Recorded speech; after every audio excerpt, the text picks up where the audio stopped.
नमस्कार, आप देख रहे हैं न्यूज एक्सप्रेस और मैं हूं अमीन अहमद।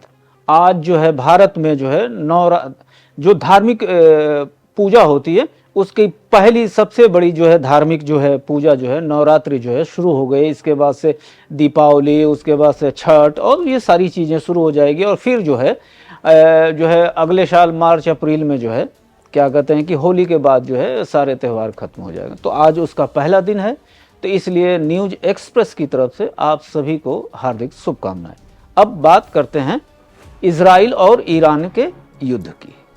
क्या हो रहा है अभी आपने देखा होगा कि 2-3 दिन पहले जो है हिजबुल्लाह जो लेबनान में काम करती है, एक हिजबुल्लाह संगठन है जिसको जो है अमेरिका जो है आतंकी संगठन कहता है, उसके चीफ नसरुल्लाह को मार दिया क्या कहते हैं कि इजराइल ने। उसके बाद से विवाद इतना बढ़ गया है खाड़ी देश में कि अब लग रहा है कि जो है युद्ध होके रहेगा और कई जगह जो है ये लिखे पढ़े जाने लगे हैं कि ये युद्ध जो है तीसरा विश्व युद्ध होगा।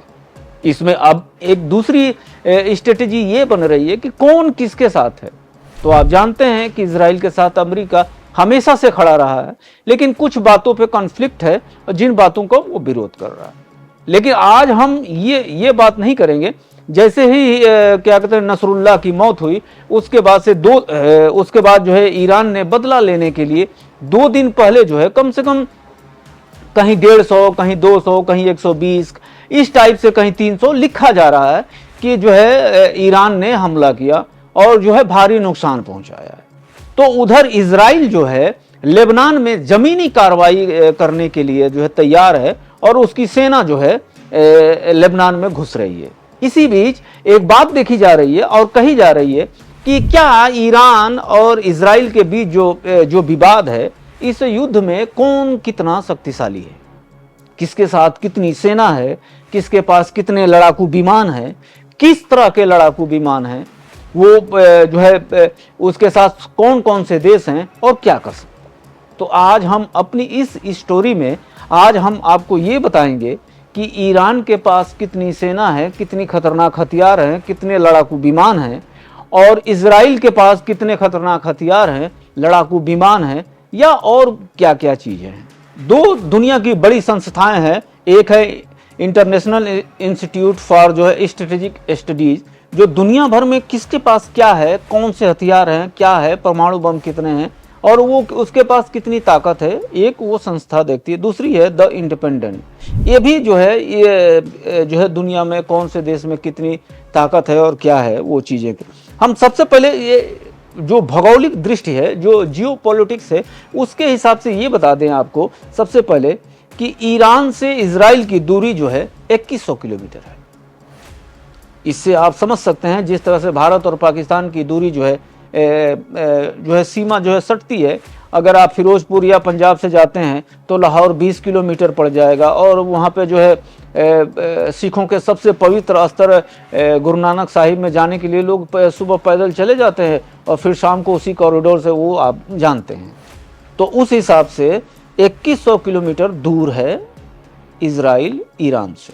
दूसरी चीज़ कि अगर सेना की बात की जाए तो कि किस देश के पास कितनी सेना है, तो उस हिसाब से देखा जाए तो ईरान के पास कम से कम लगभग जो है 5 से 6 लाख की सेना है। इजराइल के पास जो है 1,70,000 सेना। इसीलिए जो विदेशी मामलों के जानकार हैं, जो रक्षा मामलों के विशेषज्ञ हैं या जो सेना के बारे में अच्छी जानकारी रखते हैं, उनका कहना यह है कि इजराइल जो है हमेशा जो है एयर डिफेंस पे विश्वास रखता है और उसके पास जो लड़ाकू विमान है F-15, F-16, F-35, ये जो आधुनिक लड़ाकू विमान है जिससे वो हमला करता है, जिसके पास रडार में न आए वो ऐसे विमान रखे हुए लड़ाकू विमान।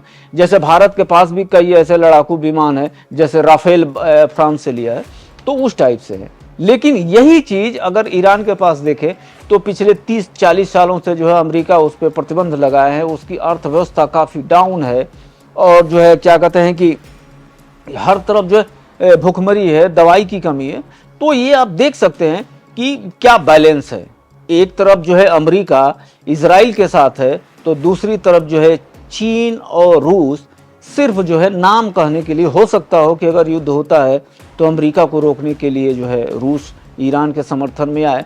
इससे पहले जो है कई समझौते हुए हैं, जब जो है क्या कहते हैं यूक्रेन युद्ध में जो है रूस गया हुआ। तो ये चीज़ आपको एक समझने वाली दूरी है। इजराइल के पास जो है, अगर बात करें जो है लड़ाकू विमान की, तो 340 लड़ाकू विमान है। F-15 है जो बता चुका हूँ, F-35 है ये भी बता चुका हूँ। ये छिप कर जो है वार करने वाले जो है मिसाइल हैं। अगर जो है उनकी स्ट्रेटजी की बात करें, जो है ईरान के पास जो कहा जा रहा है कि अगर उनके डिफेंस की बात करें तो उनके पास जो 1960 के बाद से जो है जो लड़ाकू विमान है वही है, क्योंकि उनके ऊपर इतना, ईरान के ऊपर इतना प्रतिबंध है कि आप जो है कल पुर्जे जो है आप मंगा नहीं सकते।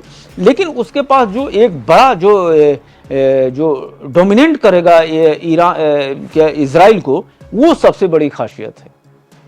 वो ये है कि उसके पास जो है हिजबुल्लाह, हमास जैसे संगठन हैं जो लड़ाई करने में माहिर हैं और जो जमीनी लड़ाई में जो है क्या कहते हैं इजराइल को हरा सकते हैं। आप इसका एक दूसरा उदाहरण मैं आपको समझाऊं। वो उदाहरण ये हो सकता है कि आप जानते हैं कि दुनिया की टेक्निक में सबसे बड़ी ताकतवर देश जो है अमेरिका है, लेकिन आप ये जानते हैं कि ज़मीनी लड़ाई में आखिरकार अफगानिस्तान से वापस जाना। और आज अफगानिस्तान में जो है क्या कहते हैं कि तालिबान का शासन। उसी तरह की संगठन है ये सब जो है जो उसको मजबूत बनाते हैं, जिसको ईरान जो है अंदरूनी तरीके से जो है पैसा देता है और वो चीज़ें हैं। इसके पीछे एक दो कारण हैं कि ईरान और सऊदी अरब जो है दोनों जो है सुन्नी और शिया देश हैं।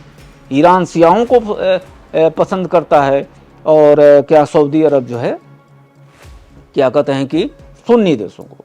इन दोनों देशों के बीच में सऊदी अरब जो है अमेरिका के साथ है और जो है ईरान के साथ कोई नहीं। तो ये जो मोटा मोटी जो बैलेंस है और जो चीज़ें हैं वो आपके सामने है। इस हिसाब से अगर देखा जाए तो जो लड़ाई है, अगर जो है आसमानी लड़ाई हुई तो उसमें जो है इनको कोई नहीं हरा। टेक्निक के मामले में आप देख लीजिए, टेक्निक में भी जो है ईरान के पास कुछ नहीं है, जबकि जो इजराइल के पास सब कुछ है, क्योंकि इसके साथ ही साथ 50 अरब बिलियन डॉलर का जो है इजराइल और अमेरिका में जो है व्यापार होता है, जबकि ईरान पे प्रतिबंध है। उसके तेल बेचने पे प्रतिबंध है, उसको चीज़ें इधर उधर करने पे प्रतिबंध है। इसके लिए जो है कई बार जो है भारत से भी जो है तनातनी हुई है। तो उस हिसाब से देखा जाए कि अगर कौन जीतता है या कौन हारता है या कौन बाजी जीतेगा, इसकी एक अलग कहानी होगी। लेकिन जो ज़मीनी हकीकत है उसमें अभी भी इजराइल जो है ईरान पे भारी पड़ा। ये स्टोरी आपको कैसी लगी कमेंट करके ज़रूर बताइएगा। नमस्कार।